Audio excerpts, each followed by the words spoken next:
Hello, everybody. I'm Norm Ornstein. I'm filling in for my good friend Harry Littman, and I am an emeritus scholar at the American Enterprise Institute, a somewhat regular on the Talking Feds podcast. I also do my own called Words Matter with the wonderful physician and policy wonk Kavita Patel. I've also been around Washington and, in particular, around Congress for more than 5 decades. I know I don't look that old, but that's the reality.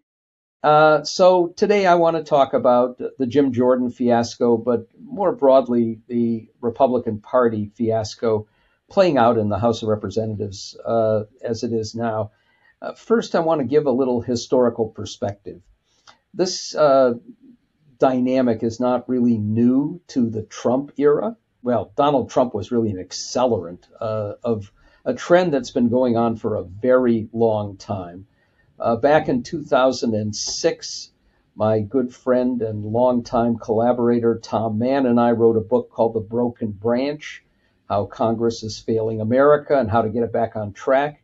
And while we had healthy criticism for both parties, a trigger for it was the chaos in the House of Representatives with then Speaker Dennis Hastert, who many of you may remember after he left office ended up in jail and prison because of a long history as a former wrestling coach of sexually abusing young people.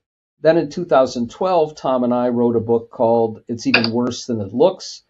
And there, the kind of money phrase that's reverberated for a long time since was about the Republican Party becoming an insurgent outlier, really no longer a responsible or conventional political party. Well, it's gotten a whole lot worse since then.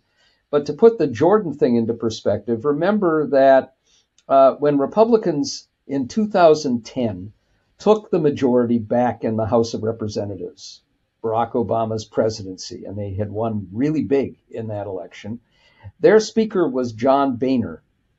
If you go back to when Newt Gingrich became speaker, ending a 40-year consecutive reign for Democrats in the House, Gingrich brought with him a group of revolutionaries. John Boehner was one of those. But by 2010, as the leader of his party, he was a bit more of an institutionalist. And yet he had a horrible time as a new speaker. Part of the reason for that was the younger insurgents in his own party. Three of them had written a book called Young Guns, and they were Kevin McCarthy, Paul Ryan, Eric Cantor. In that book about the new future of the Republican Party, they barely even acknowledged that John Boehner was their leader. They undermined him at almost every turn. And they were joined by a group of even more radical members. The Tea Party brought in a slew of them.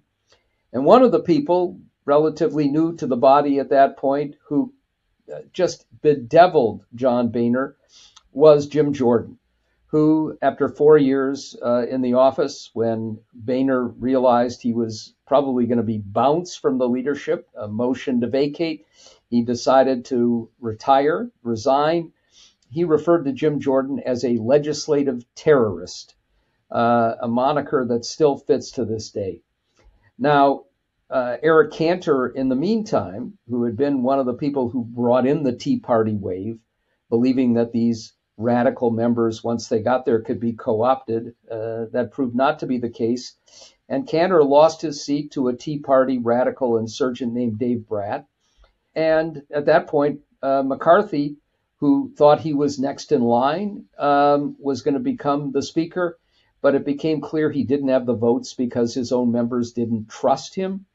Paul Ryan came in, faced the same set of problems, an ungovernable party, a right wing, a radical right wing that didn't care what the leader wanted. They wanted to blow the whole process up. And after 4 years, he left. McCarthy succeeded him as minority leader, but as is familiar history now, when his opportunity came to be speaker, it took him 15 ballots to get there, and he had to bend over doubly, triply, quadruply backwards to placate the crazy right, the lunatic right, in achieving that goal. And then, of course, he didn't last very long in the position. And now they're finding that they can't find anybody. The idea that the next in line, Steve Scalise, might be able to move up. Steve Scalise, a bit more conventional, perhaps, not a legislative terrorist or not somebody who would have gotten that nickname from or descriptor from John Boehner. But remember, Steve Scalise identified himself as David Duke without the baggage and attended a David Duke Ku Klux Klan rally down in his native Louisiana, but he couldn't make it. And then came Jim Jordan. Now, Jim Jordan is still a legislative terrorist. He was not just somebody who voted that the election had been stolen in the aftermath of the violent insurrection on January 6th of 2021. He was somebody who helped to instigate it.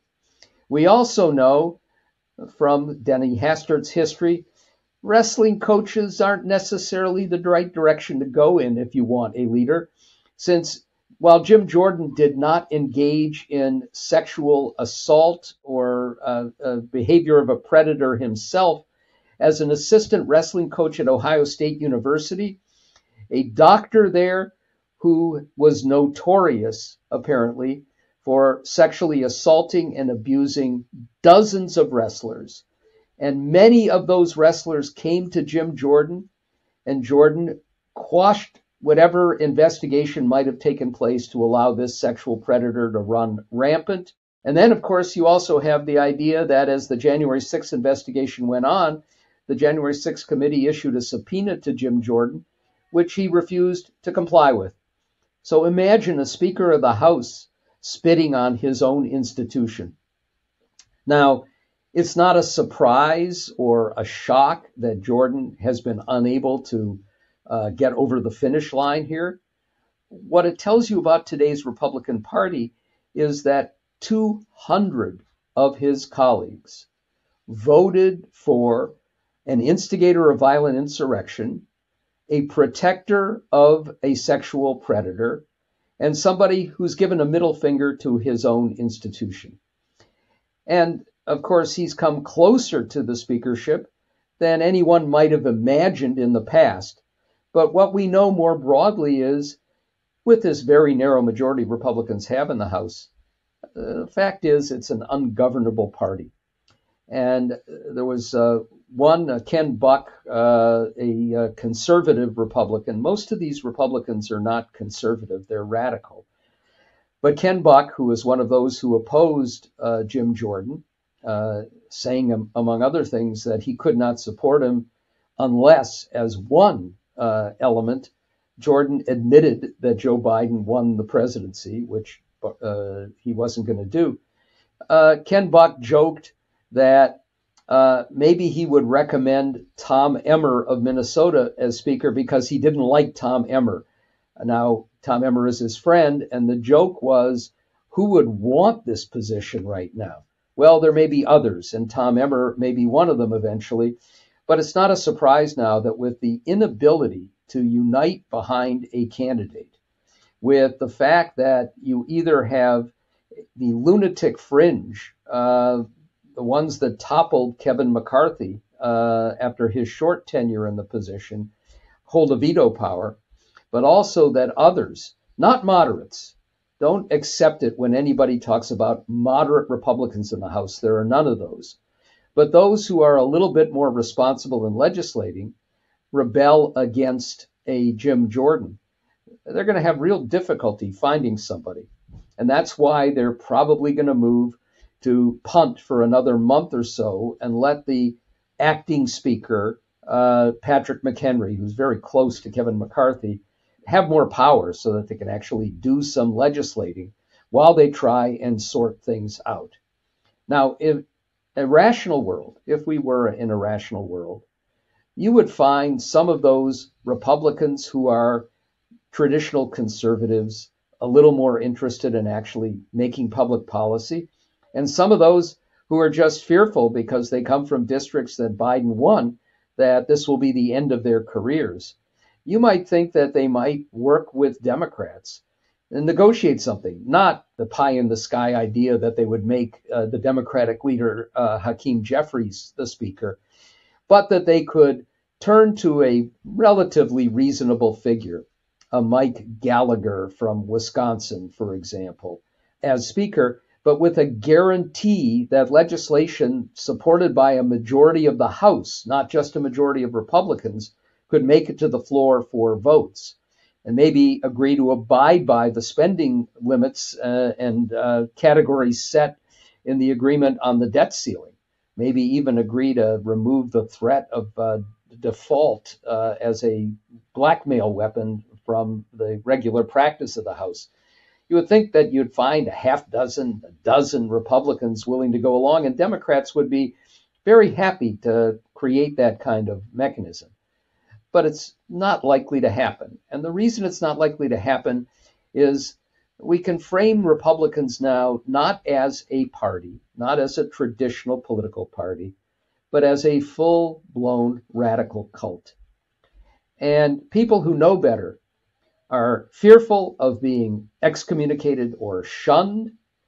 And even more nowadays, they're fearful of their own physical safety and those of their families. They know full well what happened to Brad Raffensperger, the Secretary of State in Georgia, when he said that every bit of evidence showed that Joe Biden won Georgia. And there were threats to the lives of his children, of his wife, of himself. That's not a very good way to govern, but that's where we are. And we can just only hope that it won't lead us into utter chaos in the society to mirror the utter chaos that we now have in the House of Representatives. So on that cheerful note, I'm going to close this broadcast, wish Harry well and the rest of you as well, and let's hope the country survives. Hey everyone, Harry here. Hope you're enjoying the content from all the friends of our channel, great experts in their fields all. I want to thank them for stepping up to the plate while I'm away. I'll be back soon, and I'm looking forward to resuming the daily videos. Talk to you later.